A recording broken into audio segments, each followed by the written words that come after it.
I really don't like making videos about politics. I'd much rather make videos of my cats doing cute things.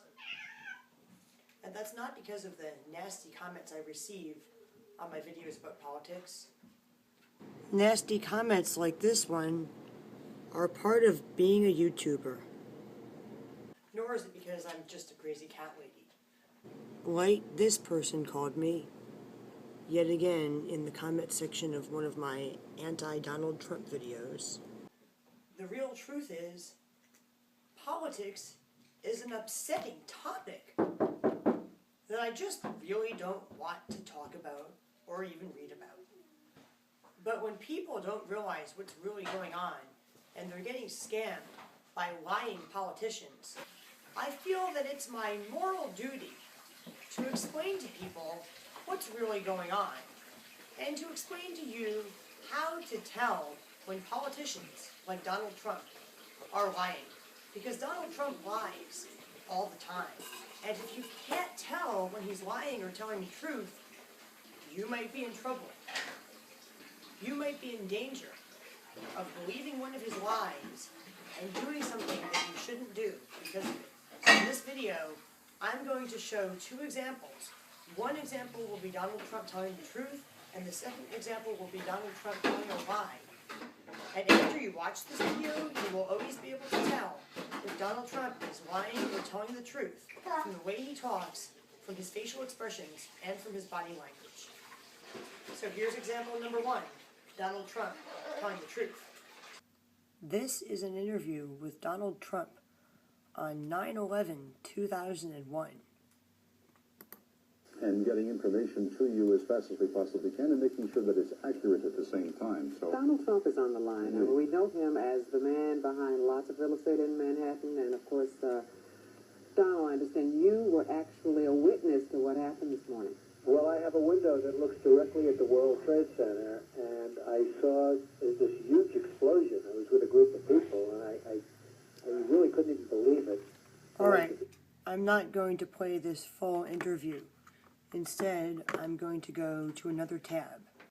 This is an excerpt from that same interview, but I would like to point out that the picture of Donald Trump used in this video is not from this interview, but is from the interview from the next day when he's lying.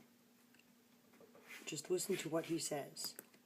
Donald, you're probably the best-known builder, particularly of great buildings in the city.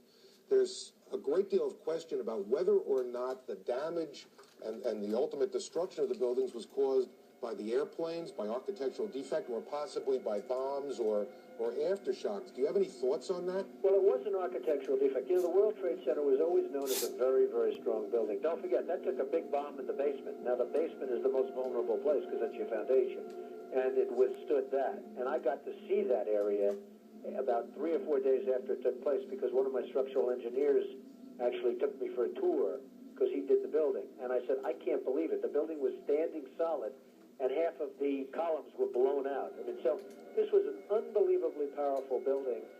If you know anything about structure, it was one of the first buildings that was built from the outside. The steel, the reason the World Trade Center had such narrow windows is that in between all the windows, you had the steel on the outside. So you had the steel on the outside of the building. That's why when I first looked, and you had big, heavy I-beams, when I first looked at it, I couldn't believe it because there was a hole in the steel. And this is steel that was, you remember the width of the windows of the World Trade Center, folks. I think you know, if you were ever up there, they were quite narrow. And in between was this heavy steel. I said, how could a plane, even a 767 or 747, or whatever it might have been, how could it possibly go through the steel? I happen to think that they had not only a plane, but they had bombs that exploded almost simultaneously, because I just can't imagine anything being able to go through that wall. Most buildings are built with the steel is on the inside around the elevator shaft.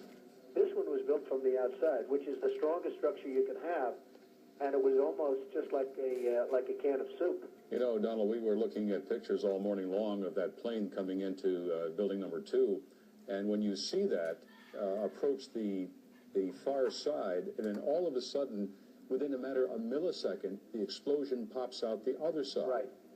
I just think that it was a plane with more than just fuel. I think, obviously, they were very big planes. They were going very rapidly because I was also watching where the plane seemed to be not only going fast, it seemed to be coming down into the building. So it was getting the speed from going downhill, so to speak.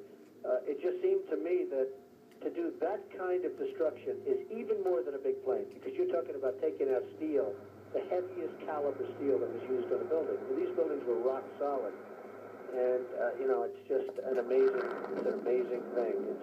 This country is different today, and it's going to be different than it ever was for many years to come. I think we've heard enough. That was an interview with Donald Trump on September 11th when he was telling the truth about what he saw.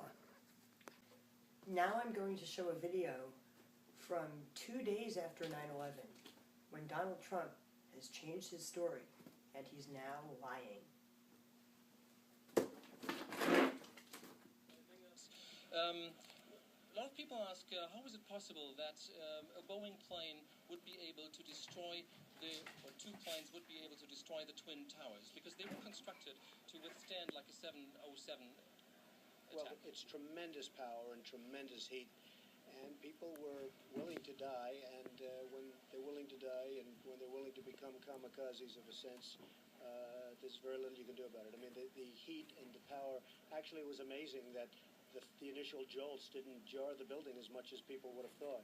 But the tremendous amounts of fuel that was dumped on the building and 1,600 degrees temperature, I guess that's probably more than anything could take, no matter what. Okay, this reporter is translating into another language because this was recorded for a foreign TV station, but I think I've made my point.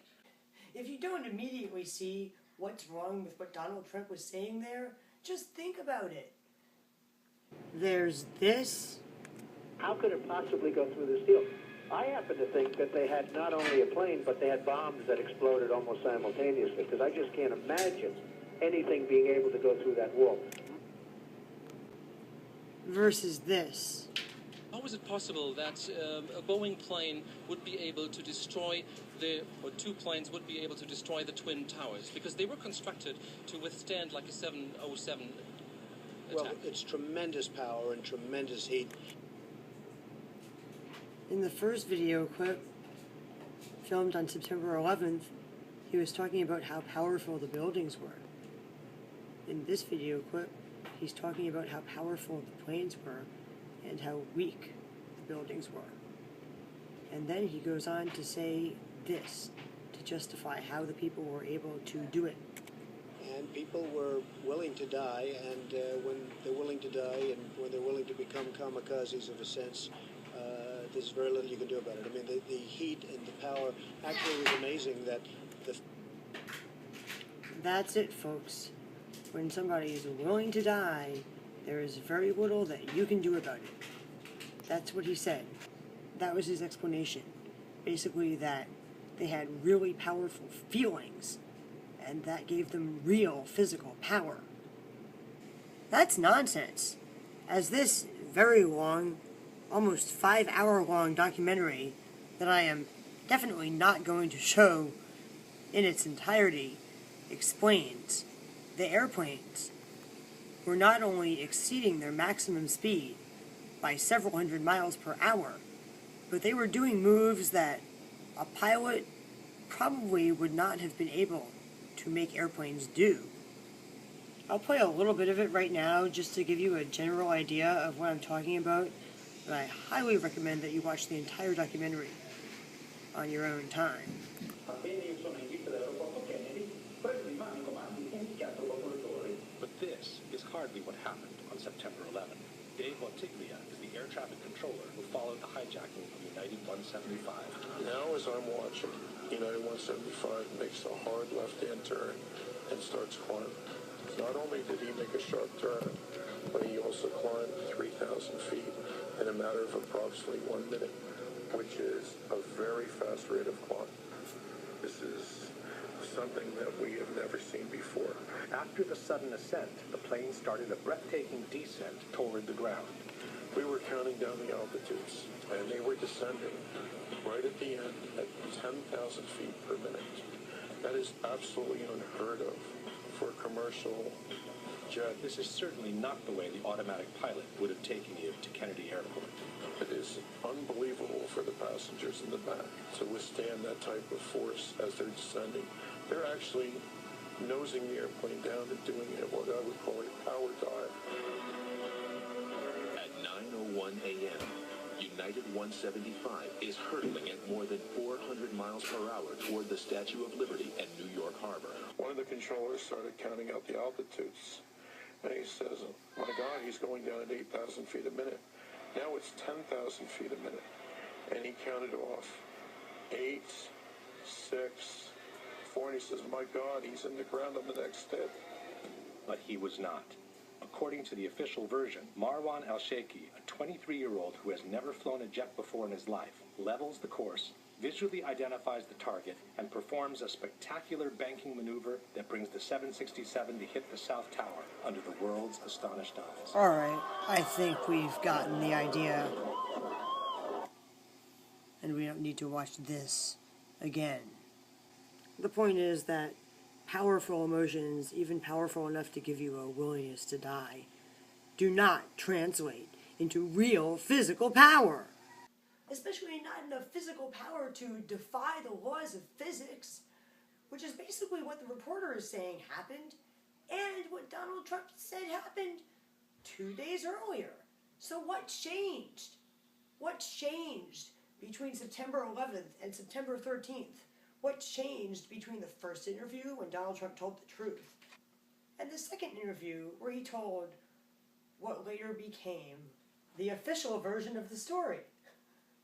Somebody gave me this book, which is a book for children that tells the official version of the story of September 11th. See that?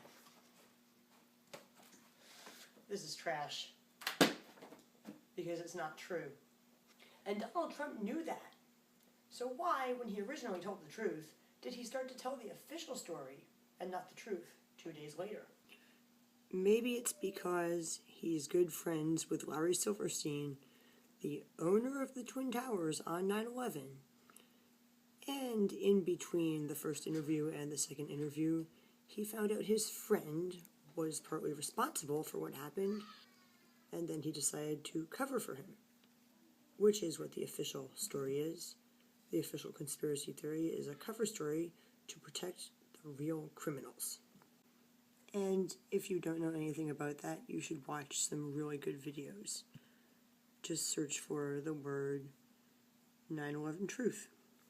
I recommend the videos by architects and engineers or pilots for 9/11 truth. And another really good one is called 9/11 Conspiracy Solved. I'd like to point out a few things about this video. I'd like to point out that Donald Trump has the same deer in headlights look that he had when he found out that he won the presidential election. When he comes out on the stage to accept the presidency, he looks a little bit like a deer in headlights, as you can see from this video clip. There he is, looking like a deer in headlights. I'm just going to play this video clip again so you can hear the way he talks. He's stammering a little bit. He's saying things like, well, he's talking in a particular tone of voice. You can tell that he's lying from his tone of voice and his body language. Well, it's tremendous power and tremendous heat. And people were willing to die, and when they're willing to die and when they're willing to become kamikazes of a sense, there's very little you can do about it. I mean, the heat and the power. I hope my point's been made. It's easy to tell when Donald Trump is telling the truth, and it's easy to tell when he's lying. He's willing to lie for money, so don't believe his lies. Please like this video, share this video, watch my other videos on YouTube, including both my videos about politics and my videos of We Keep Cats.